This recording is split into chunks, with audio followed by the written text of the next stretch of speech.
Hallo und grüß euch, schön, dass ihr wieder dabei seid beim neuen Video.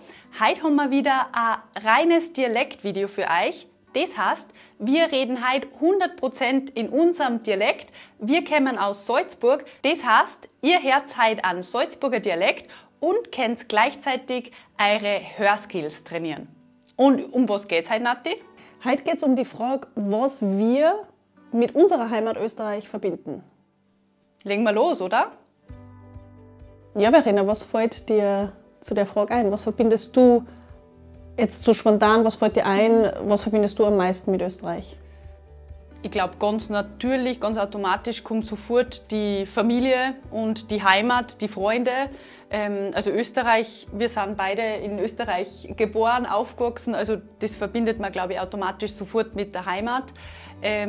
Und einfach auch gleichzeitig mit der Heimat sind da ganz starke Familiengefühle, ganz schöne Gefühle auch dabei, eben weil es Geborgenheit und Zuhause für mich heißt.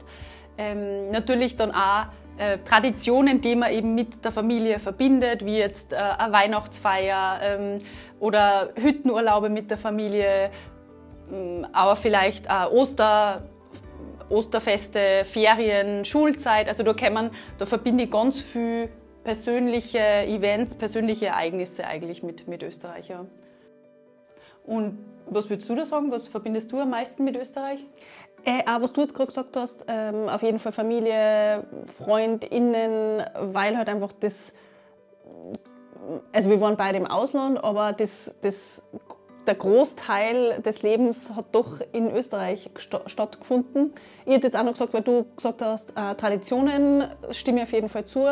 Da fällt mir auch ganz besonders die Weihnachtsmärkte, weil du jetzt auch gesagt hast, also die Christkindlmärkte gibt es zwar in anderen Ländern auch, aber das ist nicht ganz so, kommt mir vor, wie jetzt, weiß ich nicht, der Salzburger Christkindlmarkt, die sind schon, da ist irgendwie eine andere Atmosphäre und das verbinde ich dann auch mit Österreich, wenn es so eine ganz spezifische Art ist, das zu machen, genauso wie bei den Hütten, du hast die Hütten erwähnt, diese Hüttenkultur an sich verbinde ich auch sehr stark mit Österreich. Es gibt auch Hütten in anderen Ländern beim Wandern, aber so dieses, wie das bei uns ist, die bewirtschafteten Hütten und das nehme ich schon sehr speziell und einzigartig in Österreich wahr.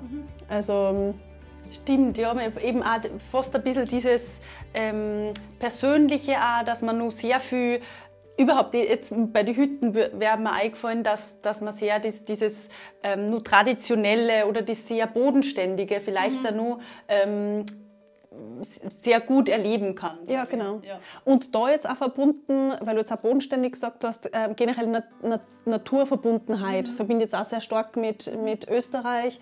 Ich meine, wir sind ja in Salzburg-Umgebung, Salzburg-Land aufgewachsen, da sind sehr viele Seen, da sind sehr viele Berge, einfach in der Natur sein können, schnell wohin fahren können, wo man eine Wanderung machen kann und dann schon auch die Natur schätzen, also dass man es schätzt, auf einen Berg gehen zu können und dann danach in den See springen können. Also schon dieses, dass es nicht was Selbstverständliches ist. Das habe ich schon sehr, dass ich diesen Reichtum und Schönheit der Natur an Österreich, mit dem verbinde ich Österreich sehr.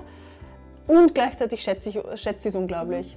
Super Punkt, das wäre mir jetzt als zweiter eingefallen, dass quasi nach der Familie, nachdem das natürlich die Heimat ist, dass ganz stark auch die Natur, wirklich diese Vielfalt an Natur von Seen über Berge, über flaches Land, über Radlfahren, verschiedene Sportarten, Skifahren, Skitouren gehen, dass da ganz viel Vielfalt in Österreich ist, die ich eben auch voll schätze, das ich ja voll zum Runterkommen brauche. Also das ist vielleicht, weil wir es eben gewohnt sind, weil wir so aufgewachsen sind mit der Natur, dass ich spüre da eine starke Verbundenheit auch mit der Natur. Es interessiert mich auch. Also das ist auf jeden Fall auch, das ist jetzt nicht nur quasi, wo man Österreich vielleicht aus der Werbung, wo Touristen kommen nach Österreich für die Natur. Das ist nicht nur, also ich empfinde das nicht nur als touristisches ja, Marketingstrategie, sondern für mich ist Österreich wirklich auch eine schöne Natur. Also das schätze ich auch sehr. Ja, ja, ich glaube, was das anbelangt, entsprechen wir wirklich so diesen Klischee-Österreicherinnen, dass wir gern wandern gehen, dass wir gern in der Natur sind. Ja, in dem Fall sind wir wirklich wahrscheinlich stereotypische Österreicherinnen, aber das verbinde ich auf jeden Fall auch mit Österreich. Vor allem auch, wenn, und da komme ich wieder zurück, wir waren beide im Ausland.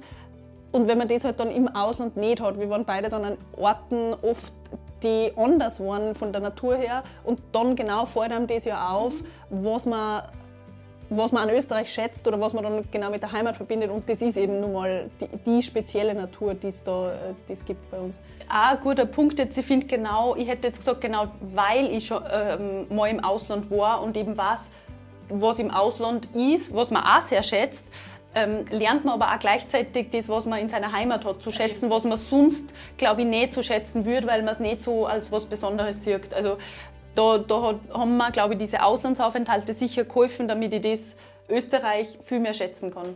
Was wären das zum Beispiel, also jetzt haben wir ja gesagt, dass man die Natur anders sieht oder anders wertschätzen kann, anders verbindet, aber gibt es noch irgendwelche anderen Sachen, wo du jetzt sagst, weil ich es im Ausland irgendwie anders gesehen habe, verbinde ich speziell das mit Österreich oder schätze ich das an Österreich? Also eine Qualität, die mir jetzt ganz spontan einfällt, ist das Trinkwasser aus dem Wasserhahn. Also dass ich habe in Ländern gelebt, wo man wirklich immer das Wasser im Supermarkt kaufen muss und ich weiß nicht, ich habe das damals schrecklich gefunden.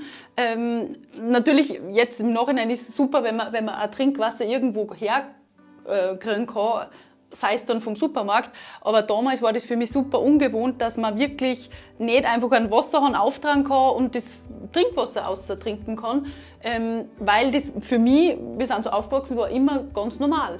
Und dass das woanders nicht so ist, dass man eben kein Trinkwasser vom Wasserhahn einfach runterlassen kann, das war echt so, aha, okay, das ist nicht überall so. Das war damals wirklich ein Aha-Moment für mich, ja, auf jeden Fall. Was wäre bei dir da noch eingefallen, was du schätzt? Ja, was mir jetzt gerade gekommen ist das Gefühl von Sicherheit auch. Also ich bin schon mal ich habe schon öfters mal mit Leuten, die nicht in Österreich wohnen, geredet, die dann bei mir gesagt haben, hey Nathalie, pass ein bisschen mehr auf deine Taschen, lass deine Taschen nicht irgendwo liegen oder das kannst du nicht im Auto liegen lassen, das stößt da wer raus oder so. Wo ich dann gemerkt habe, aha, ich habe da echt so ein Sicherheitsgefühl, das andere Leute nicht haben, weil ich Österreich als ein sehr sicheres Land empfinde. Und auch wenn ich jetzt so zurückdenke in Salzburg oder auch wo wir aufgewachsen sind, ich hätte mich nie unsicher gefühlt. Auch als Frau habe ich mich ganz selten in Salzburg auch in der Nacht zum Beispiel unsicher gefühlt. Ich bin immer allein oder in Wien auch, ich gehe allein heim in der Nacht. Und das würden wahrscheinlich andere Frauen vor allem oder auch andere Menschen in anderen Ländern würden das nie tun, weil da ein ganz anderes Gefühl von wie sicher bin ich. Und das habe ich in Österreich persönlich, fühle ich mich sehr sicher. Da hast du recht, ja. Ich hätte jetzt auch nie gesagt, dass ich mich unsicher fühle oder dass ich nach einer gewissen Uhrzeit nicht mehr aussehen kann, allein als Frau. Sehr guter Punkt. Ja, das ist eine gute Qualität, würde ich sagen, von einem Land. Ja. Auf jeden Fall. Und was mir jetzt auch noch einfällt, damit wir vielleicht einmal was erwähnen, was vielleicht nicht ganz so positiv ist, verbinde ich schon auch, ich meine, gibt es in anderen Ländern auch, aber ich verbinde schon auch mit Österreich so ein bisschen die österreichische Bürokratie auch und Sachen dauern lang und ich weiß, dass das in anderen Ländern nur länger dauert und nur viel mehr Bürokratie ist, aber trotzdem ist das auch so ein Punkt, der sich mit Österreich verbindet und so ein bisschen das Beamtentum und... Ja, für alles braucht man einen Antrag, man muss erst mal 100.000 Dokumente hochladen und vieles kann man dann noch gar nicht. Das hat sich jetzt wirklich gebessert die letzten 2 Jahre, aber vieles hat man ja nicht einmal digital machen können, sondern wirklich alles ausdrucken, schicken. Langsame Prozesse, die sich verbessert, aber es stimmt schon, es ist auch noch, Bürokratie, hätte jetzt auch gesagt, dass das eher nur ein Punkt ist, an dem man verbessern kann, ja, auf jeden Fall.